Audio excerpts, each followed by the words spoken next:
I don't think it would be a stretch to call Sydney's Bondi Beach one of the most famous beaches in the world.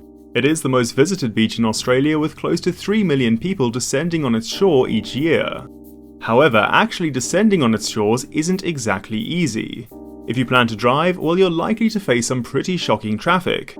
And then actually finding parking has become so challenging that the local council has recently been implementing new restrictions to dissuade people from trying to park there. But getting to Bondi Beach via public transport isn't a walk in the park either. The only real option is the 333 bus route that runs from the city to Bondi Beach. However, this is literally the busiest bus route in all of Australia, and I can say from personal experience it gets absolutely packed when the weather's nice. On top of that, while the bus does have dedicated lanes for part of its trip, it doesn't for all of it, so it tends to get caught up in the same traffic I mentioned before. Now, given it is the busiest bus route in the whole country, there is clearly a lot of demand to get to Bondi Beach via public transport. So why aren't the options for doing so any better? And why doesn't such a popular beach have a rail connection? Well, it actually used to. There were tram services to Bondi since the 1880s, and these services were so popular that they even spawned a once common saying in Sydney, like a tram to Bondi, as a way to describe anything particularly speedy. However, much like Sydney's other tram lines, the Bondi tram was removed in 1960 to make more space on the road for cars. It was replaced with buses, and the Route 333 runs along basically the same route used by the tram. Beyond just trams though, there have been several attempts to build a rail line to Bondi. One of the first serious attempts was led by John Bradfield, a renowned engineer who was also responsible for the Sydney Harbour Bridge. Along with his proposals to build the City Circle Railway, which did eventually happen, he also called for the construction of an eastern suburbs railway line that would have run parallel to Oxford Street to Bondi Junction. Now, in his plans, the line wouldn't have actually gone to Bondi Beach, instead branching off north to Watson's Bay and then south to other parts of the eastern suburbs. However, at this time, the tram to Bondi was still around, so passengers would still have been able to take that from the city or even the proposed station at what is now Bondi Junction. This line didn't end up getting built, but then came another proposal a few decades later in 1947. This was just after World War II and infrastructure spending was back on the government agenda. Now, this proposal did differ from Bradfield's proposal, as it no longer branched off of St James or ran parallel to Oxford Street. Instead, it started with new underground track running from Redfern to Central, then through the CBD and out to Bondi Junction via King's Cross. And this was just the initial plan. After it was complete, the idea was to extend the line further to Rose Bay and North Bondi, which would have provided a connection to Bondi Beach. But while construction did start on this line in 1951, it didn't get terribly far, being halted just a year later in 1952. But that wasn't the end for this proposal. It was revived in the 1960s using the same alignment via King's Cross to Bondi Junction. The line would branch off the existing Illawarra line after Erskineville, and dive below the surface for new underground platforms at Central and Redfern, before continuing underground into the city, where it would make use of some existing but at the time unused platforms at Town Hall Station, before heading to a new station at Martin Place. After this, it would head out of the CBD along a viaduct to King's Cross, then along another viaduct to Edgecliff, before a station in Woollahra and finally Bondi Junction. Now, with the exception of that station in Woollahra, which was scrapped after opposition from local residents, a common theme as we'll see, this line did actually get built, finally opening in 1979. But that wasn't supposed to be the end of it. The plan for the line in the 1960s intended the line to go a bit further, with future stops planned at Charing Cross, Frenchman's Road, Randwick, UNSW and Kingsford. However, as the line was being constructed, the government decided to cancel this future extension, focusing their efforts and money instead on the Sid Einfeld Drive road project that would see a large 6-lane elevated roadway built through the eastern suburbs.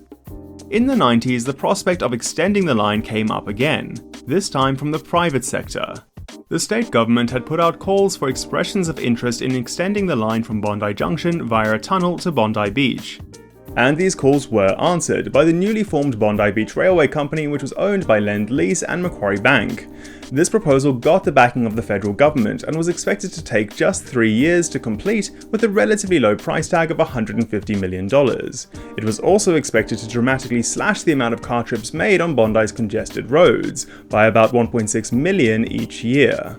But as I've been hinting at, that was not enough to convince the locals. There was fierce opposition from residents towards the new line. And they were pretty open about why. They wanted to keep the beach to themselves and keep residents from Sydney's less affluent suburbs out. One resident was even quoted saying he wanted to have Bondi quarantined from the rest of Sydney, and others explicitly said they were worried the new line would bring in, quote, social problems and could open the door to high-density developments in the area. So, with the local opposition, as well as the underperformance of Sydney's then recently opened private airport railway, the Bondi Beach Railway Company abandoned the proposal.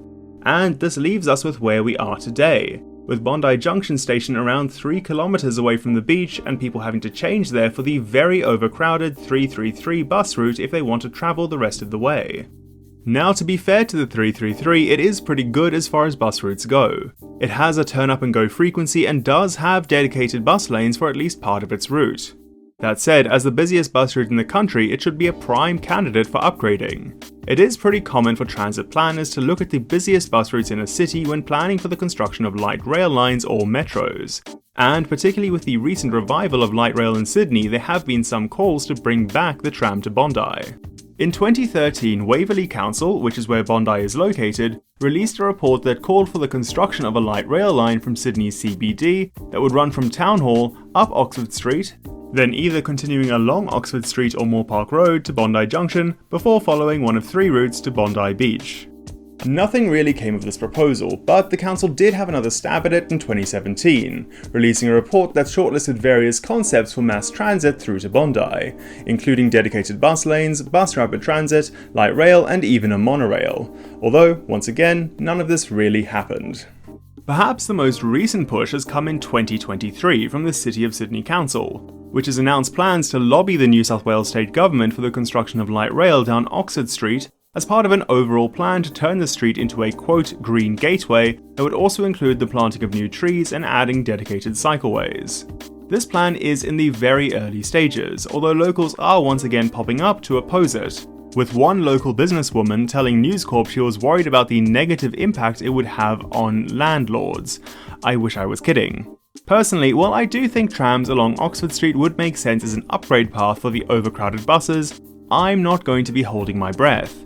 Transport plans proposed by local councils don't tend to be particularly influential. If they can get it to go ahead, then great, but if not, Sydney does need to start thinking about what is going to be done with this transport corridor. It's clear that in its current state, buses stuck in mixed traffic lanes are struggling to keep up with demand. I would like to hear what you all think could be done, from better bus lanes to light rail to a full heavy rail extension. In my view, some sort of rail will definitely be needed in the future. But in the meantime, the very least we could do is extend the bus lanes down the full route of the 333 to improve its service. I think it's time Bondi, and the rest of Sydney's beaches for that matter, became accessible to people beyond just their wealthy nearby suburbs. And doing so is going to require the construction of high quality and ideally rail-based public transport. Well, I hope you enjoyed the video. If you did, consider giving it a like and subscribing if you haven't already. And of course, I'm City Moose, thanks for watching.